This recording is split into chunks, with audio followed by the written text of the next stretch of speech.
They were just kids, but what they did will leave you speechless. These are the world's most dangerous children. Eric Smith looked like the kind of kid you'd expect to see playing alone at recess. Red hair, thick glasses, freckled face. Not exactly threatening. But in 1993, this 13-year-old from the tiny town of Savona, New York, shocked everyone when he lured a young boy into the woods and ended his life with an act of chilling violence. Eric didn't use a weapon he brought from home. He picked up rocks. He didn't have a complex plan. He simply saw an opportunity and acted on impulse. When investigators asked why he did it, he gave no clear answer. He just said he was angry, bullied at school, constantly ridiculed for his appearance and quiet nature. He had bottled that rage for years. That day, it finally exploded. When police couldn't crack the case at first, Eric came forward on his own and confessed. No one suspected him. Even the investigators said he looked like a sweet kid. But when he described what happened in detail, their confusion turned into horror. He knew what he had done. He showed no signs of panic or fear. At the trial, it was his expression that people couldn't forget. A faint, almost childlike smile. Not smug, not cold, just eerie. Like he didn't understand the seriousness of it all. The court charged him as an adult, and he was sentenced to the maximum for a juvenile 9 years to life. He served over 20. Years later, Eric was released, now a grown man in his 40s. He says he's changed, that he regrets everything. Some believe him, others never will. His story remains one of the most disturbing examples of how calm and calculated a child can be. Not because he planned it, but because he didn't have to. He just decided to do it. Paul Gingerich was just 12 when his name hit national headlines, not for an award or achievement, but for being involved in something that sounded like a crime drama gone wrong. In 2010, Paul and his 15-year-old friend Colt Lundy made a plan. They wanted to run away to California, but in their eyes, one person stood in the way, Colt's stepfather, Philip Danner. Paul wasn't the one who pulled the trigger, but he knew what was going to happen. They planned it together, and Paul was in the room when it all unfolded. He even helped open the gun safe. When the man sat in his recliner watching TV, Colt walked in and fired 3 times. Paul didn't try to stop it. That's what got him labeled an accomplice to murder. This wasn't some heat-of-the-moment fight. It was premeditated, written out, discussed in texts and notebooks. For someone barely into middle school, Paul had stepped into a world most adults couldn't imagine. When police caught them just hours later, it wasn't some hard-to-crack case. The boys confessed. The court had no doubt Paul understood what he was doing, and that's what changed everything. He was tried as an adult, one of the youngest ever in U.S. history, sentenced to 25 years. That meant growing up behind bars, missing high school, holidays, life outside cement walls. Later, Indiana changed its laws after Paul's case, allowing for more flexibility in how young teens are sentenced. Paul eventually got a second chance. He was released after serving about 8 years. He now speaks publicly about the choices that changed his life. But that moment in the living room where a boy watched something so final happen and let it, still defines how many people see him, a 12-year-old who crossed a line most adults never would. Jonathan James didn't need a weapon to shake the U.S. government, just a dial-up connection and a curious mind. At 15 years old, while most teens were trying to beat video games, he slipped past the firewalls of some of the most secure networks in the country. NASA, the Department of Defense, even military contractors. All of them got breached by a kid in his bedroom. He didn't hack for money. He didn't destroy anything. He just wanted to see if he could get in, and he did. In one of the biggest shocks to U.S. cybersecurity, Jonathan managed to download source code from NASA that controlled parts of the International Space Station's life support systems. NASA had to shut down its entire system for 21 days. The cost? $41,000 in damages, all because of a high school sophomore. The feds traced the attacks to James after he accessed private emails and security credentials from a government server. When they raided his house, they found the evidence. Jonathan confessed, cooperated, and was eventually sentenced to 6 months of house arrest. He was the first juvenile in the U.S. ever convicted of cybercrime. But the story didn't end there. Years later, his name popped up again during an investigation into a major hacking ring. Authorities suspected him of being involved. Jonathan denied it. He was never charged in that case, but the pressure, the fear of being falsely accused again, it got to him. In a letter he left behind, he said he no longer trusted the justice system and couldn't live under constant suspicion. What started as a brilliant mind exploring the limits of technology ended in tragedy. Jonathan James was proof that sometimes, the most dangerous breaches don't involve violence. Just a teenager who knows how to slip through digital cracks better than anyone else. The morning started like any other in a quiet Pennsylvania farmhouse. But by the end of it, 11-year-old Jordan Brown would become one of the youngest people ever charged with a serious violent crime in the United States. In 2009, Jordan allegedly used a shotgun and aimed it at his soon-to-be stepmother while she was resting in bed. The case exploded across headlines not just because of Jordan's age, but because of the details. He was a fifth grader, he played football, he rode the school bus just minutes after the act was said to have happened. According to prosecutors, he tucked the gun into a blanket, did what he did, then got on the bus like nothing happened. No one suspected him until hours later. There was a lot of speculation about why. Some said jealousy. The woman was pregnant with a baby boy, a half-brother Jordan may have seen as a threat. Others believed he was upset about the family changes, the upcoming marriage, the shift in attention. But there was no confession, no note, no clear explanation, just one big, silent question mark. What followed was a legal roller coaster. Jordan was arrested and held in a juvenile facility, but the case kept shifting. At first he faced adult charges, then those were dropped. In the end he was found delinquent, the juvenile court equivalent of guilty, and sentenced to a youth facility until he turned 21. He served 7 years, was released quietly, and his record was expunged. To this day, there are people who insist he didn't do it. Others say the evidence speaks for itself. The shotgun was his, the motive was personal. But the most haunting part, how normal he looked. Just a kid carrying a backpack, walking to the bus, with something much darker behind his eyes. Graham Young didn't need fists or weapons to hurt people. He used teacups and chemistry. By the time he was 14, he had already become obsessed with poisons. Not in a casual, curious way. He studied them, memorized their effects, and tested them on the people closest to him. In early 1960s England, this quiet, pale teenager was already gaining a twisted reputation. He started small, drops of toxic substances in tea, sugar, or lunch. His family members began getting sick, violently ill, in ways doctors couldn't explain. His stepmother developed strange symptoms and eventually passed away. His father and sister were also constantly in and out of the hospital. No one suspected Graham. After all, who would think a schoolboy with a love for science was behind it? But Graham kept a notebook, a lab log. He wrote down symptoms, dosages, reactions. It was methodical, clinical. When a teacher at school also fell ill after drinking tea Graham had prepared, suspicions finally caught up to him.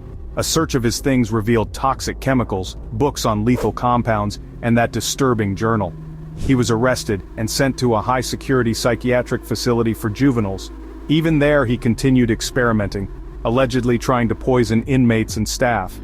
After years in custody, psychologists claimed he was rehabilitated. He was released in his early 20s. What happened next shocked Britain again. Within months, people at his new workplace began falling ill. 2 men died, one collapsed right at his desk. Once again, all signs pointed to Graham, and this time, they didn't hesitate to lock him away for good. Graham Young's case became one of the most chilling in British criminal history. Not because he acted out of rage or desperation, but because he treated poisoning like science class. Cold, calculated, controlled, a teenager with the mind of a chemist and the heart of a predator.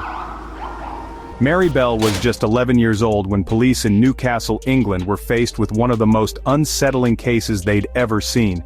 In 1968, 2 very young boys were found lifeless in separate incidents, and both had something in common. Evidence pointed back to another child, not a teenage troublemaker, a girl in pigtails, soft-spoken with a disturbing calmness in her voice, Mary. What made the case different wasn't just the age, it was how intentional it seemed. The boys hadn't just wandered off or suffered accidents. There were signs of manipulation, staging, and a disturbing level of control over the scenes. And yet Mary returned to school like everything was fine. She even showed up at one of the funerals. At first, no one believed it. The idea that a little girl could be responsible for something so dark didn't compute. But Mary had left clues, literal ones. She carved her name near the scene of one of the incidents, and even bragged about it to classmates. When police brought her in, she didn't panic or cry. She gave strange, calm answers, as if she was talking about a movie she had seen, not something she did. Mary had grown up in chaos. Her childhood was full of neglect, instability, and abuse. Experts later argued that her environment had shaped her into someone who couldn't grasp boundaries or consequences. She wasn't tried as an adult, but she was convicted of manslaughter and sent to a secure facility until her early 20s. After her release, she was given a new identity and protection from the press. She even had a child of her own, and that child grew up not knowing who Mary really was, until the truth came out years later. Her story remains one of the most bizarre and unsettling in British legal history, not because of gore or violence, but because of how young she was, 11, and already playing mind games that left professionals stunned. Lionel Tate was only 12 years old when he was sentenced to life in prison. No parole, no future, just a concrete cell and headlines that echoed across the country. In 1999, down in Florida, Tate was left alone with a 6-year-old girl his mother was babysitting. According to him, the two were roughhousing and he had mimicked wrestling moves he saw on TV, but what seemed like play turned into something far more serious, and the outcome was devastating. Authorities didn't see a child who made a mistake. They saw injuries that were too severe to ignore. The legal system moved fast. Because of how the laws worked at the time, Tate was automatically tried as an adult. He never had a full trial. Just a plea deal that ended with a sentence that shocked even seasoned legal experts: life in prison without the possibility of parole. The public couldn't believe it, a 12-year-old locked away for life. No history of violence, no criminal background. Just a single moment that spiraled into a legal milestone no one wanted to see. And then came the photos, the ones that burned his image into the national memory.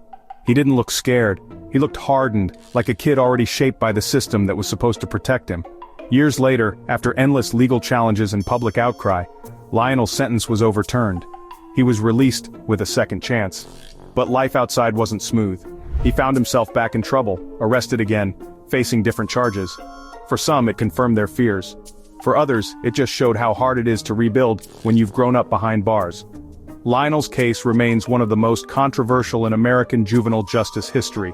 It raised a brutal question. How do you punish a child for something irreversible, without destroying their life in the process? There's still no easy answer. Children in prison are definitely some of the most unusual criminals, but they're not the only ones. There are other unforgettable prisoners out there, and their stories are just as wild. Let's check them out. If there were a world record for the most persistent escape artist, Yoshi Shiator would have smashed it. He didn't just break out of prison once, he did it 4 times. No high-tech tools, no help from the outside, just his own determination. And in one case, a spoon. Shiator's life was rough from the start. He was convicted of theft, then later accused of a more serious crime he always claimed he didn't commit. Once behind bars, the guards didn't exactly treat him kindly. He was beaten, isolated, and kept in freezing conditions. But none of that broke him. What he did instead was study everything: the routine, the locks, even the rust on the bars. His most famous escape happened in Aomori prison. The guards thought they had him sealed in tight, but over the course of months, Yoshi used a metal spoon, stolen from a meal tray, to dig through the wooden frame of his cell's air vent, inch by inch every night, always returning everything to how it looked before morning inspection.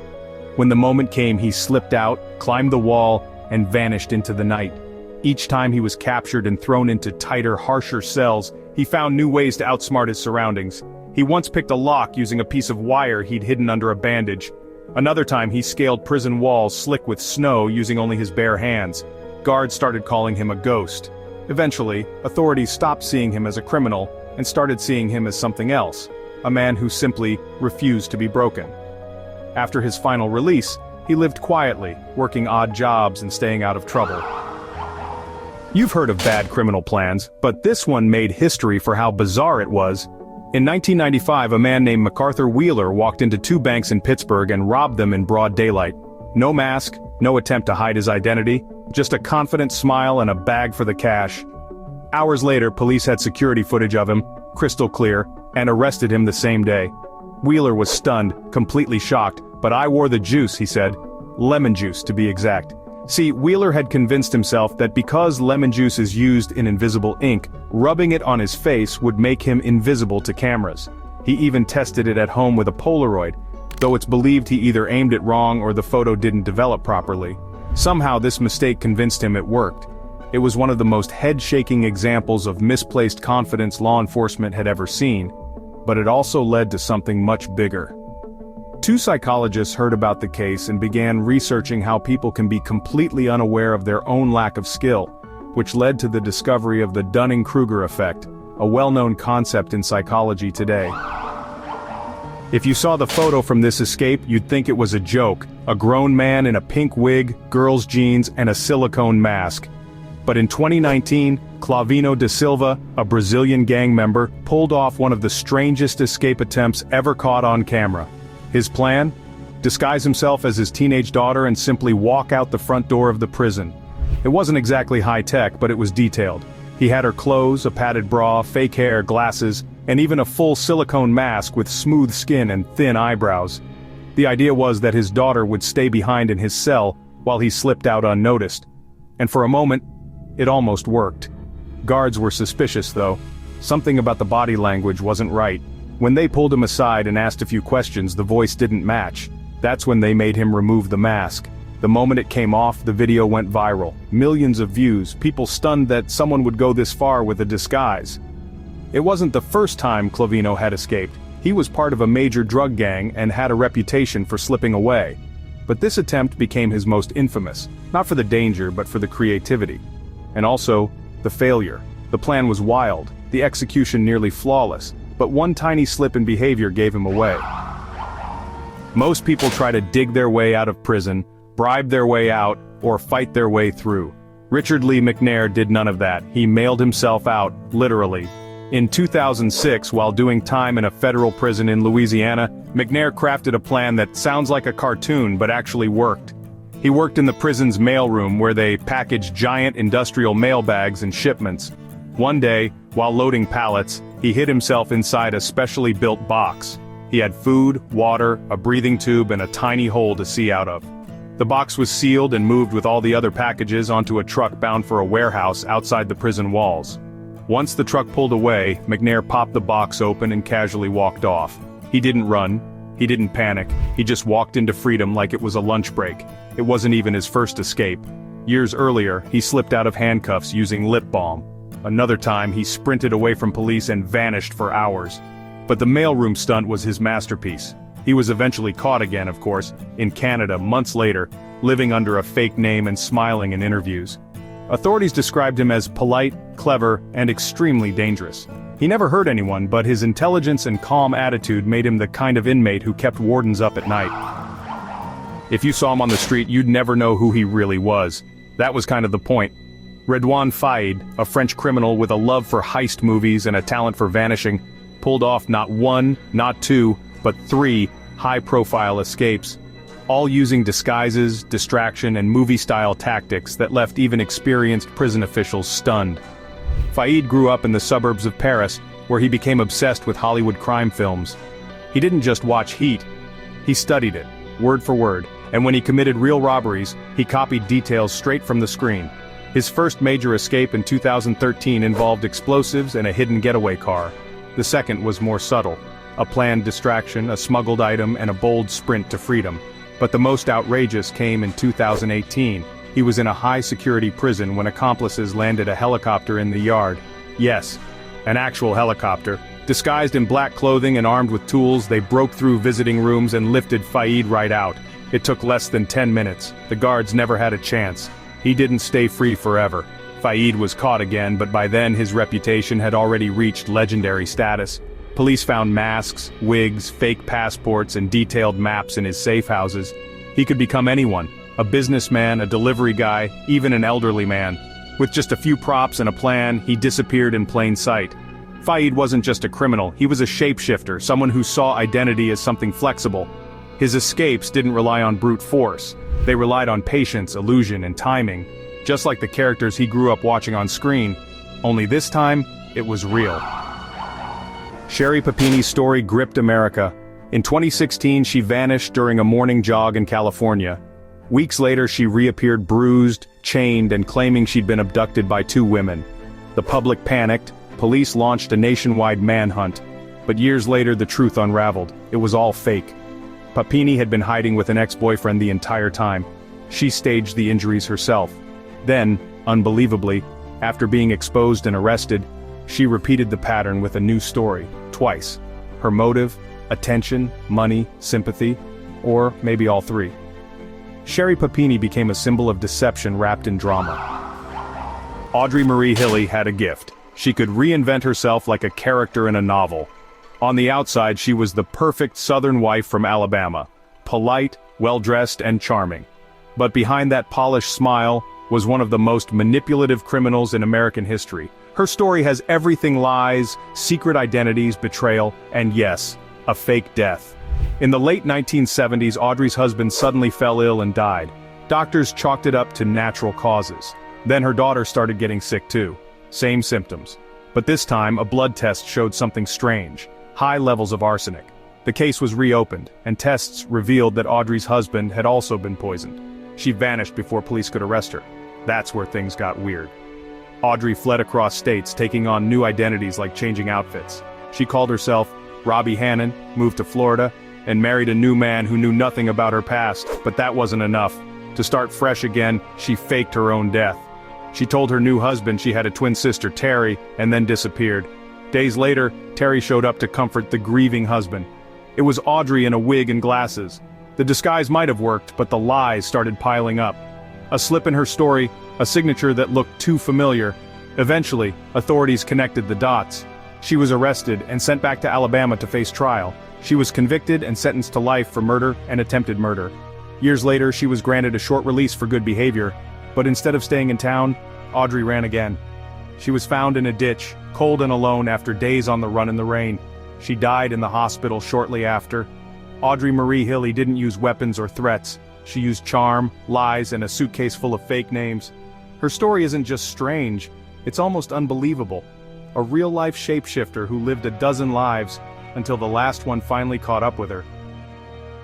That's about it. Which criminal surprised you the most? Write in the comments. For more useful information, watch other videos.